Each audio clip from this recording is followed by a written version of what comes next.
Pagi hari ini kita akan melihat satu cerita yang menarik dari 1 Samuel pasal yang ke-27 ayat yang pertama.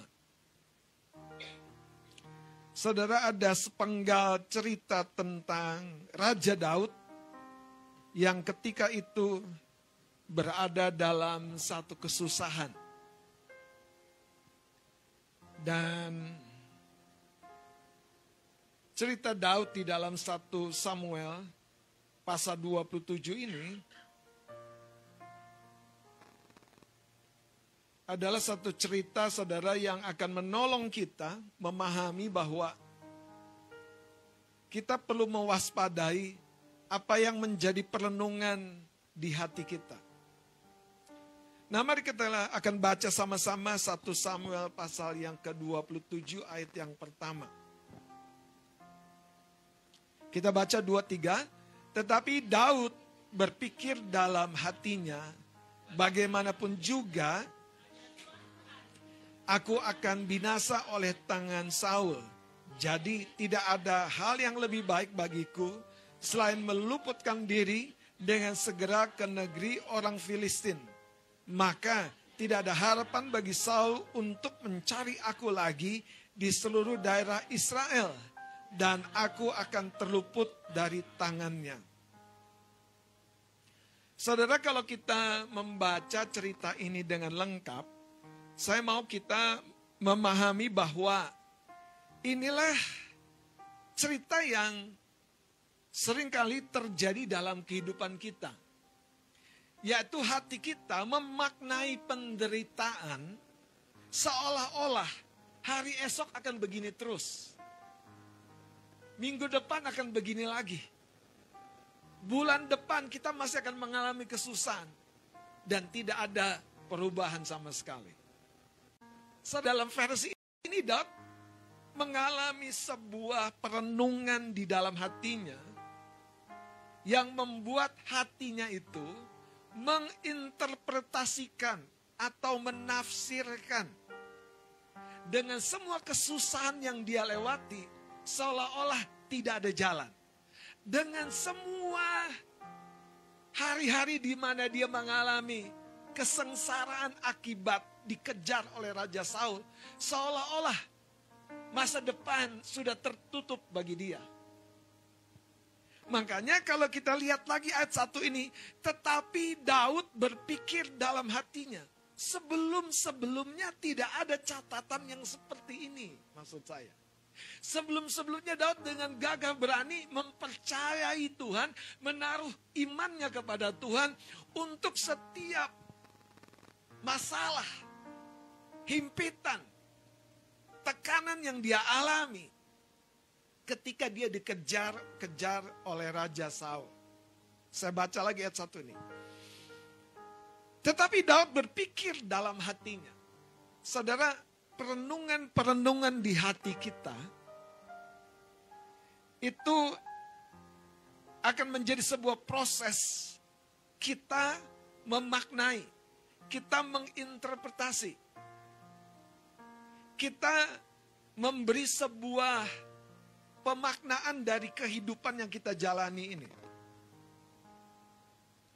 Itulah yang banyak membuat orang berhenti dalam hubungannya, berhenti dalam perjalanan rumah tangganya, dan sudah sekian tahun dia berjalan, tapi dia bilang, aku tidak bisa bertahan lagi, aku tidak cocok lagi. Dalam bisnisnya, ada orang berkata, aku kayaknya nggak hoki nih bisnis ini. Dalam kehidupan kesehatannya, aku kayaknya nggak mungkin sembuh.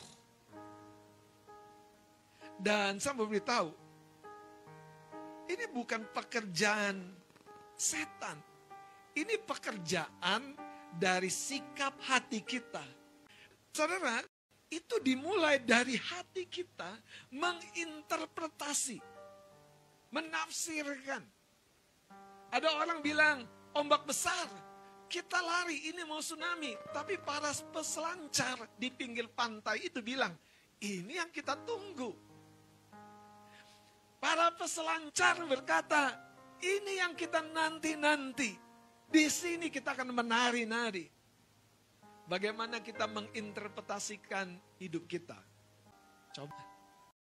Bapak Ibu Saudara, bagaimana kita menerjemahkan hari-hari kita? Ya, aku mau begini-begini aja. Nah, pertanyaannya kenapa kita menerjemahkan hidup kita tuh seperti itu? Ternyata itu yang Daud alami. Tapi Daud berpikir dalam hatinya. Inilah interpretasi hati.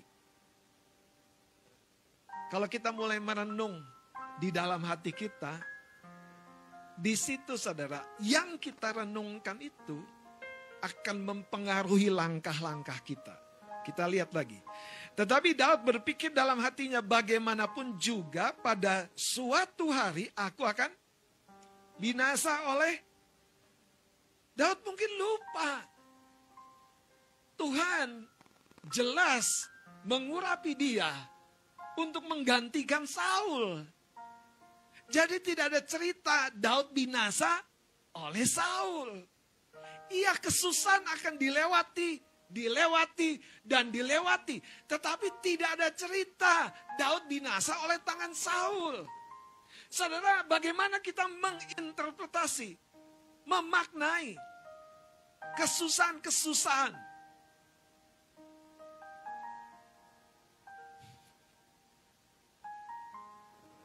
Saya lanjutkan saudara.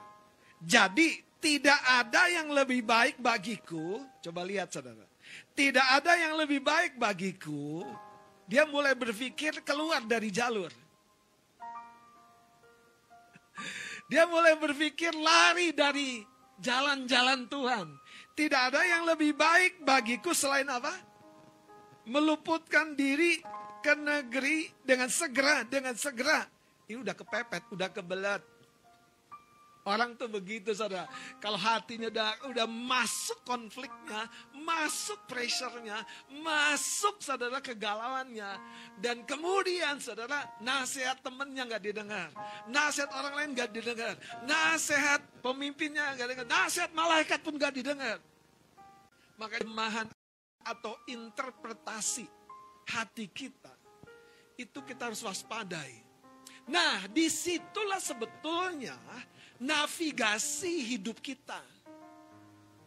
Navigasi hidup kita.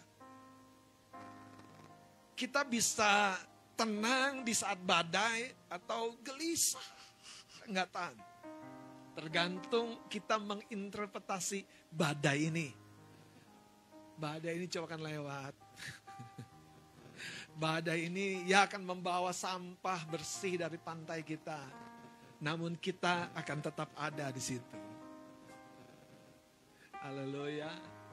Badai ini tidak akan membawa kita hancur. Tapi badai ini akan mengokohkan akar hidup kita. Iya. Bagaimana kita menginterpretasi. Daud kehilangan joy-nya di sini. Daud kehilangan pengharapannya di sini. Daud kehilangan banyak di sini. Makanya waktu kesusahan datang, dia mulai menafsirkan hidupku, aku harus atur sendiri. Tuhan, no way. Ngapain pemuridan, no way. Aku harus atur diriku sendiri. Beneran saudara. Mana mungkin Tuhan mampu mengeluarkanku dari masalah ini. Saudara, itu yang terjadi dengan bangsa Israel. Sekali lagi, Daud, kekasih hatinya Tuhan. Pernah dalam himpitan yang menggeser kompas hatinya itu begitu jauh.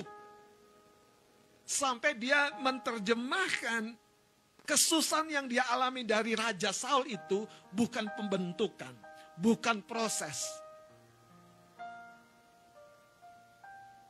Dia memaknai rasa sakitnya ini.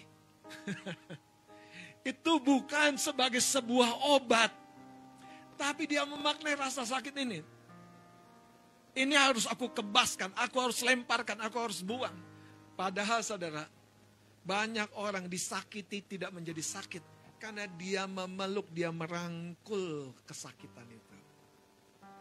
Petinju-petinju yang terbaik itu selalu belajar menahan pukulan, bukan menolak pukulan.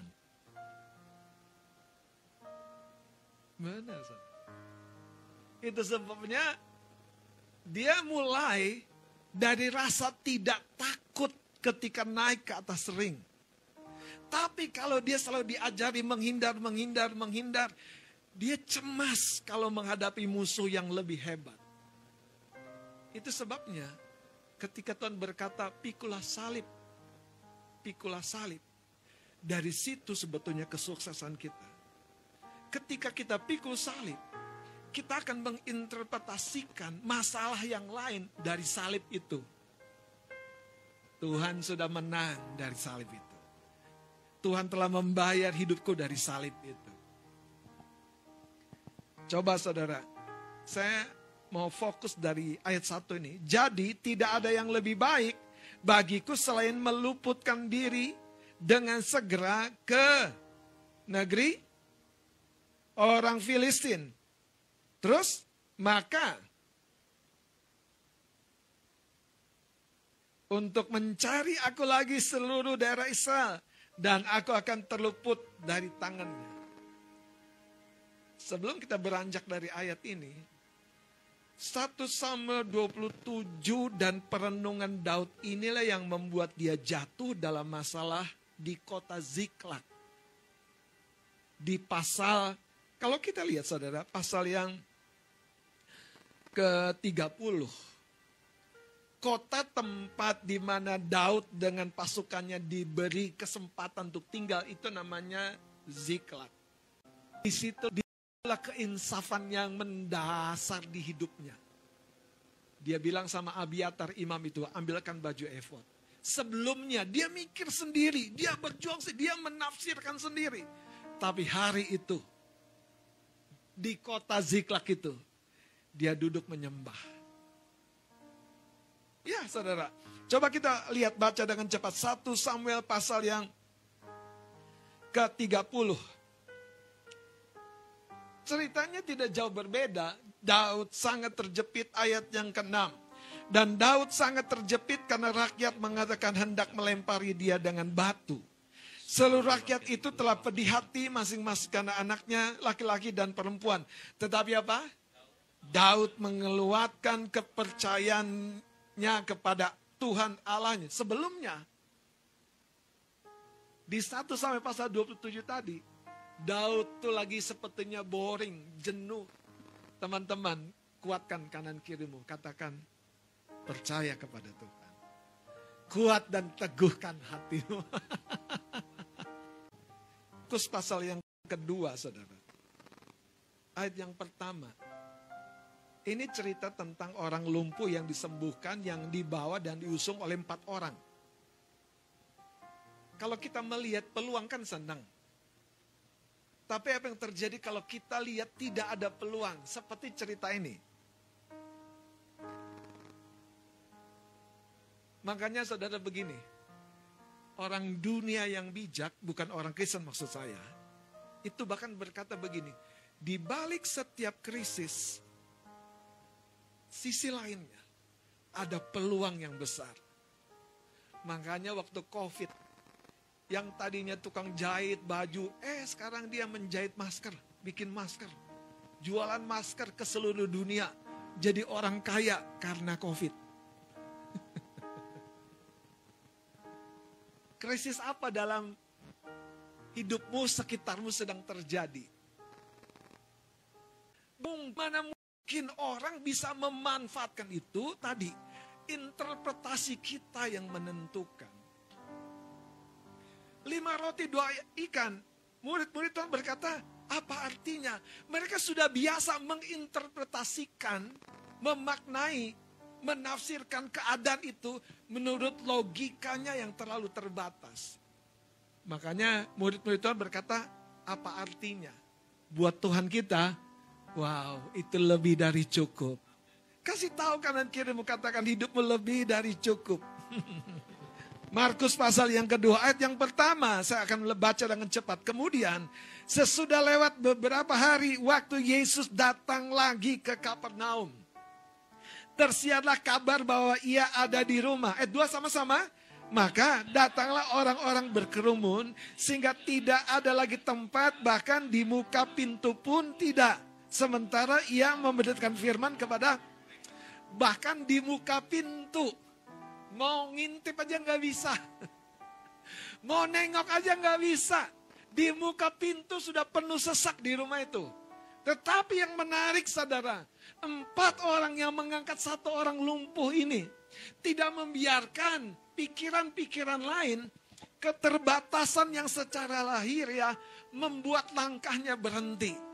Saya percaya salah satu orang yang mampu menerjemahkan, menafsirkan kesusahan-kesusahan yang saya ceritakan tadi sebagai peluang adalah orang-orang yang memiliki optimisme dalam hidupnya.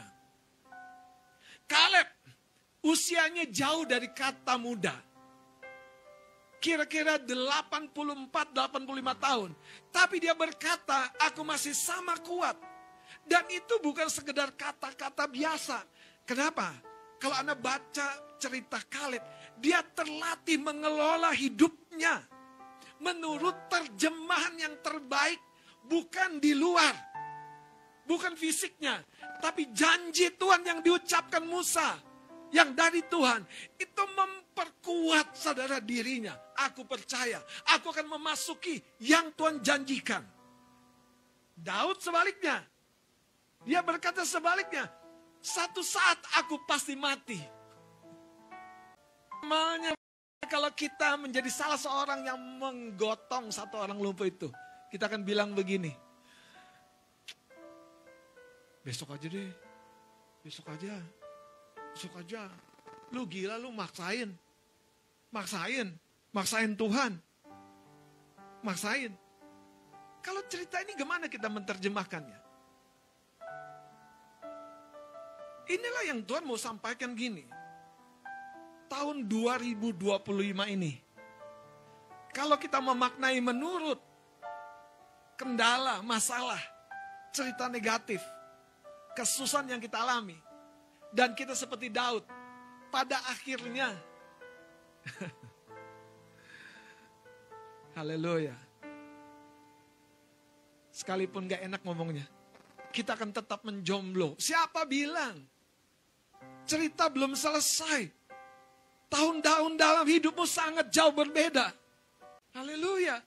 Makanya hidup itu, saudara, tergantung bagaimana hati kita siap tidak menerjemahkan. Kesandung, puji Tuhan dapat berkat nih. Ditipu orang, puji Tuhan, Allah menghitung segala sesuatunya.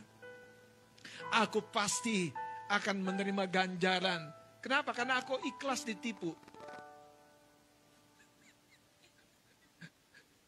Ada orang gak ikhlas ditipu, saudara, pusing 7 keliling. Aduh.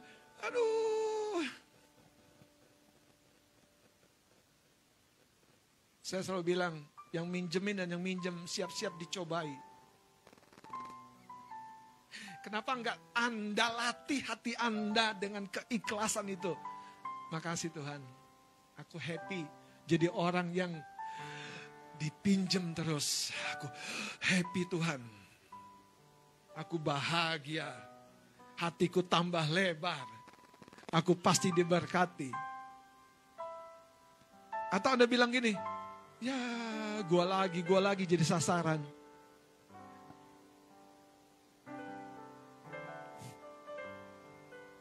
Sekarang lihat cerita ini saudara. Ini 4 orang, sayangnya dia nggak punya waktu dan energi untuk berpikir mundur, balik. Dia nggak punya waktu dan energi untuk berkata berhenti. 4 orang ini orang yang beriman, orang yang optimis. Dia percaya sekali jalan pasti berhasil. Siapa bilang hidup itu selalu sekali jalan dan rasanya tuh semua akan beres. Ingat. Anda harus punya hati yang siap menafsirkan setiap penolakan adalah panggilan untuk lebih gigih, lebih sungguh-sungguh, lebih ikhtiar.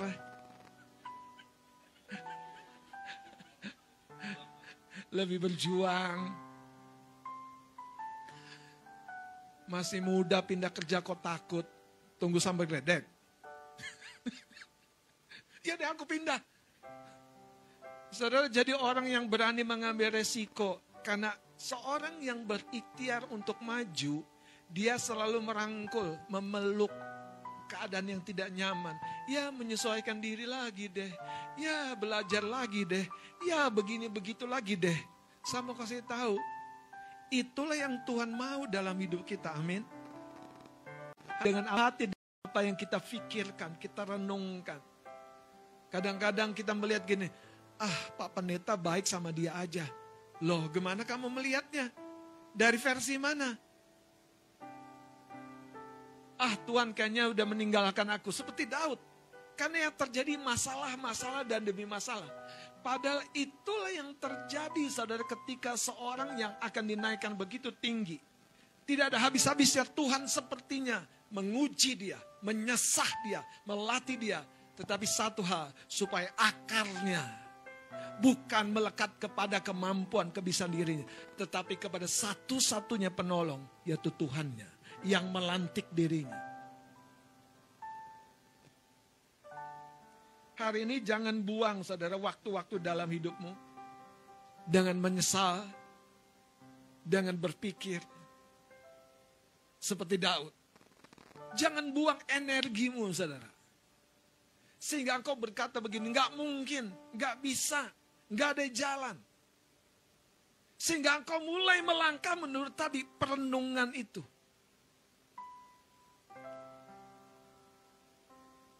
Saya mau cerita sebelum kita doa.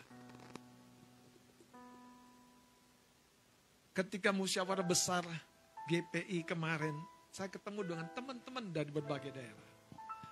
Salah satunya yang menarik adalah saya ketemu dengan beberapa orang teman yang waktu itu bersama-sama dengan saya mengambil sarjana teologi, bapak-bapak gembala yang sudah pelayanan 15 tahun, 20 tahun, dan baru mengambil jenjang sarjana teologi. Ada banyak teman-teman sana ketemu dan satu orang, saudara. Saya pulang, dia tetap menghubungi saya.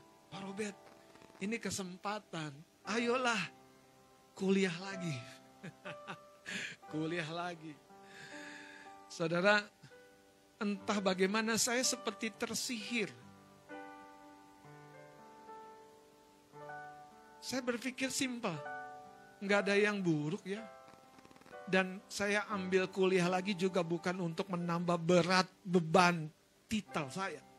Tapi saya mau membuka diri dengan kesempatan dan pembelajaran-pembelajaran yang baru. Akhirnya, singkat cerita, saya ikut dan mulai kuliah lagi untuk masuk tahap jenjang Master Teologia. 2 tahun kira-kira. Yang unik adalah teman saya ini Pak Gembala, dia justru yang waktu itu bersama dengan saya, dia sekarang sedang menyelesaikan jenjang doktor. Jadi dia narik saya ke atas, ikutlah Pak Robert. Dan entah bagaimana saya kalau udah ketemu orang yang begitu, saya mikir, Tuhan ini something ini. Saya iya dong, ikut dong. Saya kirim data-data dan profile dan semua sertifikat dan apa segala macam. Supaya sebagai gembala yang kira-kira sudah 25 tahun diperhitungkan. Di dalam perkuliahan itu. Sehingga cerita yang menarik adalah dia bilang begini. Pak, waktu saya di jenjang MTH itu. Saya juga penuh sesak dengan pelayanan. Tapi saya dikasih kemudahan untuk bisa kadang off-cam. Kadang pokoknya minta izin dan tetap mengikuti dengan baik sampai selesai. Bapak pasti bisa. Saudara, orang yang tadinya sudah nyaman, sudah berhenti ini, tiba-tiba harus ikat pinggang lagi untuk sebuah perjalanan, saudara. Akhirnya saya kirim biaya saya nyatakan keseriusan saya mulai lagi ikut kuliah. Makanya tiap hari paling tidak ada 2 mata kuliah secara online saya ikuti. Yang saya mau ceritakan Bapak Saudara, itu tergantung kita menginterpretasikan waktu Bapak itu bicara sama saya, dia bilang gini, Pak, yang penting Bapak manut sama Tuhan, manut sama teman Bapak ini. Wah, ini rumusnya ini. Saya melihat kemurahan Tuhan, saya melihat kemurahan Tuhan. Dan itu selalu konsekuensinya, Anda harus bersedia tidak nyaman, tidak di zona nyaman lagi. Supaya Anda naik ke level yang baru. Daud merasa takut, dia lari dari garis pertandingannya. Dia kehilangan navigasinya. Tahukah kekasih-kekasih Tuhan, bahwa hatimu itu adalah kompasmu. Itu navigatormu. Tapi kalau hatimu tidak bisa menerjemahkan kesusahan, kesulitan, dan tantangan sebagai sebuah dorongan maju, Anda akan tinggal di tempatmu yang kau pikir sudah yang terbaik. Saya bersyukur dengan Naomi. Ia sudah kehilangan 2 putra. Tapi dia lanjutkan ceritanya. Saya bersyukur dengan Ruth yang sudah kehilangan suaminya. Tidak ada pengharapan. Tapi dia manut sama Naomi. Dia menemukan Boaz. Bukan di akhir. Anda harus paham nih cerita nih. Kenapa? Karena cerita Ruth melahirkan Isa. Itu cerita yang berbeda, saudara. Apakah kita tahu bahwa buku kehidupan kita sudah ditulis oleh Tuhan dengan cerita yang menarik, luar biasa. Tetapi di sisi lain, dunia dan setan selalu berusaha meracuni pikiran dan hati kita. Supaya ketika Hawa dibisikin setan di Taman Eden itu, melihat Tuhan ini memang jahat. Tuhan ini memang pokoknya begini. Tuhan ini pokoknya begini. Dan itu yang membuat Hawa terjebak dan mengambil buah yang dilarang. Saudara, jangan biarkan hatimu menerjemahkan lain. Menerjemahkan salah. Menginterpretasi secara negatif. 16 ayat 7. Aku memuji Tuhan yang telah memberi nasihat kepadaku. Ya, pada waktu malam hati apa? Mengajari aku. Jadi hati yang teduh ini akan memunculkan tuntunan, ajaran, dan nasihat. Tapi kalau Anda tidak punya waktu cukup untuk teduh, ya udah, keletihan, masalah, itu yang akan ngumpul. Saudara, kalau ada orang datang melemparkan masalahnya kepada kita, ingatlah, itu bagian dari berkat yang dibaliknya akan juga datang kepadamu. Bukan hati kita adalah navigator kita. Bukankah hati kita tempat Dia mengarahkan kita? Bukankah hati kita adalah seperti map yang mengarahkan kita kepada tujuan dan rencana? Kenapa tahun-tahun di belakang kita berputar-putar? Jangan-jangan kita biarkan hati kita penuh dengan luka. Hati kita penuh dengan masalah. Hati kita penuh dengan kekhawatiran. Itu yang membuat kita menerjemahkan semuanya sebagai sebuah pintu tertutup. Tetapi 4 orang itu melihat masih ada satu jalan yang membuat Tuhan terkagum, yaitu lewat atap di atasnya Tuhan. Saudara, Tuhan tidak pernah menghalangi engkau dan saya. Sekalipun dunia dan setan selalu akan menghalangi engkau. Tetapi engkau diberi kemampuan untuk mendobrak itu. Membuat itu jadi alat untuk nama Tuhan dipermuliakan. Katakan haleluya. Makanya saudara, kalau kita belajar lebih dalam lagi, tidak akan ada satu orang yang terhenti kecuali dia membuat keputusan. Daud hari ini mengingatkan kepada kita betapa Tuhan siap untuk menuntun kita. Tuhan memberikan hati kita mampu menginterpretasikan bahkan setiap masalah Tuhan ubahkan mendatangkan keuntungan bagi kita. Amin. Allah turut bekerja dalam segala perkara untuk mendatangkan kebaikan. Mari angkat tangan kita katakan, harapanku